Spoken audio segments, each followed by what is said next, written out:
My name is Aji, and today we're back with the You'll Never Guess What Happened series, where we attempt different fun and silly challenges and track how they go. However, for the first time in this series, I won't be playing Fortnite. This time, I'll be playing Rogue Company, which is a brand new free-to-play game that has had a lot of people excited. Now, Rogue Company is a new shooter from Hi-Rez Studios, the creators of Smite, Paladins, and Realm Royale, and it's available on PC, Xbox, PlayStation, as well as Switch. Over the last few years, we've seen a lot of battle royales enter the market, such as Fortnite, Warzone, and Spellbreak. However, Rogue Company is breaking this trend by being a cover-based third-person shooter, with similarities to games like Valorant and Counter-Strike, particularly with regards to its Demolition mode. The game features an ever-increasing list of playable rogues that you can choose from, each of which has a unique set of abilities, perks, and weapons that make each character feel completely unique. Currently, Rogue Company offers two main modes, Strikeout and Demolition, both of which will be covered in this video. However, I'm going to start off with 5 games of Strikeout before moving over to Demolition. So, let's jump straight into the gameplay. Now, at the start of a game of Strikeout, each player from the 2 teams of 4 will choose which rogue they'll use for the remainder of the match. You can only have one of each rogue per team, with every rogue having its own set of strengths and weaknesses, so it's important that your team has a good balance. Before the start of each round, there is a buy phase, where players can buy weapons, perks, and upgrades that will help you on the battlefield. Pretty much everything you do can earn you cash, whether it be getting kills, assists, or revives, which can obviously then be used during the buy phase. Strikeout is a unique game mode that gives each team 12 respawns per round. The aim of the game is to outlast the other team, which can be done by killing your opponents. Once a team has run out of respawns and they've all died, the round will be over. And if your team holds the objective for 30 seconds, the opposing team will lose a respawn. So it's really advantageous to go for the objective and work as a team, rather than just running around and going for kills. The first team to win 3 rounds wins the game. In game 1, I decided to use Ronin, one of the best and most popular rogues in the game. Her unique ability is that she has a ballistic knife, which can be thrown at players. This will down every player that you hit directly, but what makes it even better is that you can throw it at different surfaces, and it'll just stay there. And if an opponent walks near it, it'll blow up, which will knock that player.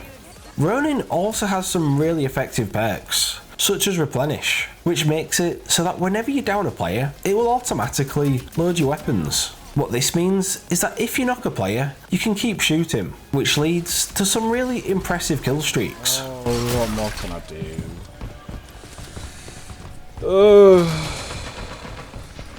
We've been wiped out. Damn. In Fortnite, shotguns dominate the meta, as the building mechanic means that you've got to get close to players to guarantee that you can hit them.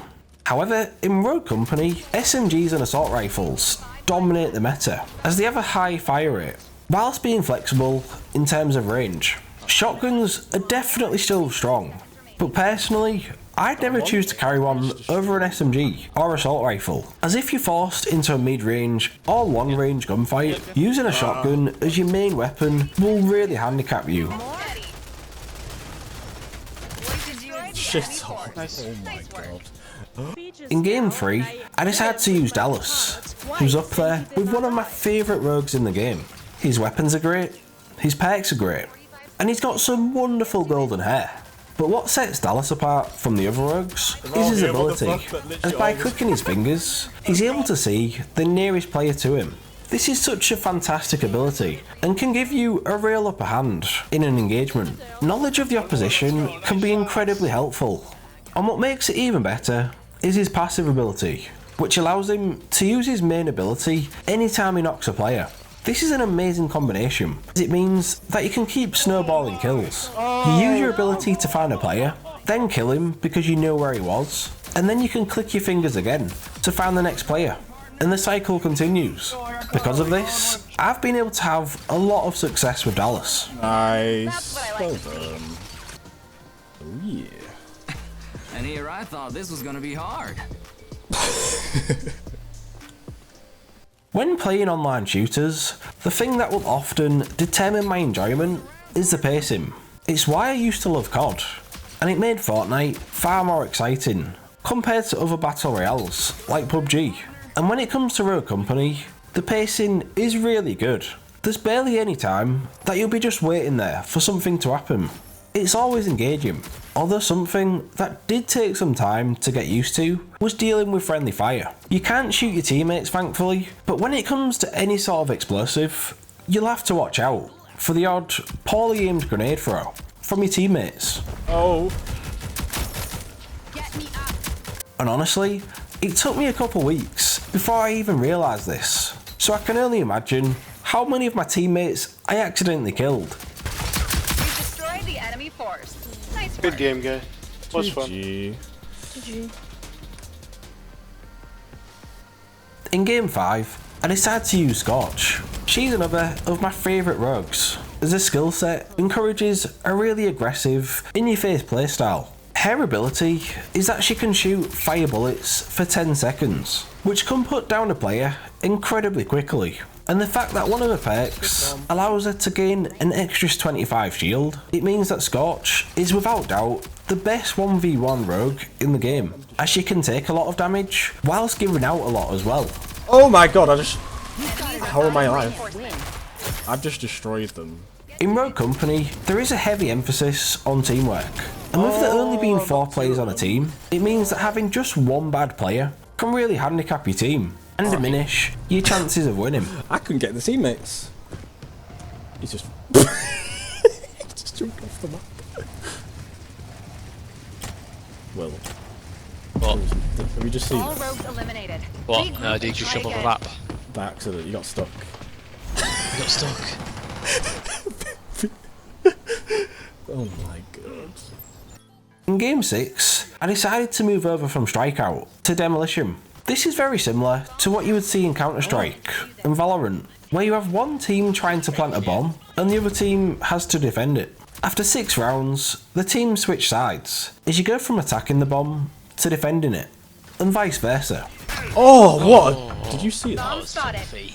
At this point, players are given the chance to pick different rogues, with some rogues better for attacking and others better for defending.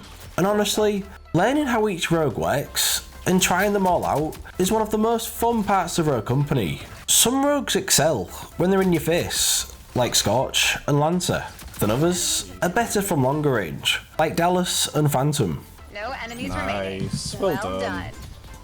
Well done, team. When you finish a match, you receive reputation based on how well you've done. This reputation can then be used to unlock new rogues, and you can even use it to buy things in the store.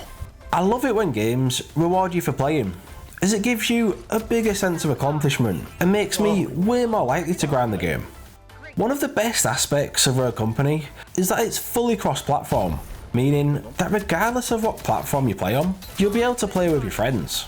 However, if you don't have a full squad to play with, it can be common to lose a teammate, as sometimes people can rage quit. Penalties are given for leaving a match, which is great, and thankfully, if your game crashes or you're kicked for some reason, you can often load up the game again and rejoin your match without being penalised. Although in game 7, despite being a man down, our opponents are able to give us a really tough game, with it taking us to the final round before we're able to secure the win. All enemies have been Yes! Oh my god. That was tense. Holy shit. One of the most underrated aspects of Rogue Company that I like is the stats screen. You can find so many detailed statistics, such as how long you've played, how many kills you've got, and how many wins you've got. But what makes it even better is that they break these stats down for each rogue, so you can use them to compare how well you've done with all the rogues. Maybe it's just me, but I love looking at these type of stats. Also, with the game still being in beta, it allows for high res, to pump out frequent updates, such as new maps like Lockdown and Vice, as well as new rogues. They even introduced a rogue mastery system, which allows you to rank up each rogue and unlock cool new features like skins and sprays, which is another incentive for you to grind the game. God, how have we lost that? That is terrible. Rogue Company currently has 9 maps, with plenty more to come in the future. And something that seemed to come out of nowhere is the fact that Dr. Disrespect is currently working with Hi-Rez to design his own map for the game, which will be called The Arena. And for those that aren't aware, before becoming a streamer, Dr. Disrespect designed multiple maps for Call of Duty, so it's not a surprise to see so many people looking forward to his map. In fact, Dr. Disrespect's map isn't the only thing worth getting excited for, as Hi-Rez released a roadmap for the game, stating that in the near future, there will be a battle pass, a weapon mastery system, as well as a ranked mode that includes prizes, which I'm particularly looking forward to. So I really do believe that if done successfully, Rogue Company could be one of the biggest games out there. And honestly, I really do hope that that becomes a reality. Site destroyed. Oh, surrender. Okay. Why'd they surrender? Despite spending most of the video talking about what I love about the game, Rogue Company is not without its flaws. With the game still being in beta, it's unsurprising to see that there have been a number of glitches in the game ever since it was released, which can be annoying to deal with. There's a really common issue with party chat, which stops your party from being able to talk when in the lobby. Also, despite there being plenty of maps in Rogue Company, the game has a weird tendency to put you on the exact same 2 or 3 maps all night, which can be really frustrating. I really do hope this gets fixed, as it's probably my biggest issue with the game, but I am confident that Hi-Rez will sort this soon. Overall, I had a blast playing these 10 games. Rogue Company is far from perfect, but what game is? And the fact that it's this good already is very promising. It's an incredibly fun game that I can play for hours without getting bored. And even more surprising, I barely even tilt. So I'm really excited for the future of Rogue Company. Let's just hope that it lives up to the hype. Bomb neutralized. We're beaten. No. So, are you going to play Rogue Company? And if you have already, who's your favourite rogue? Let me know in the comments down below.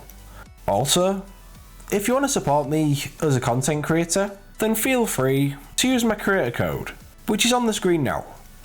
So anytime you buy something in the item shop and use my code, it will go directly towards supporting the channel, which would be greatly appreciated.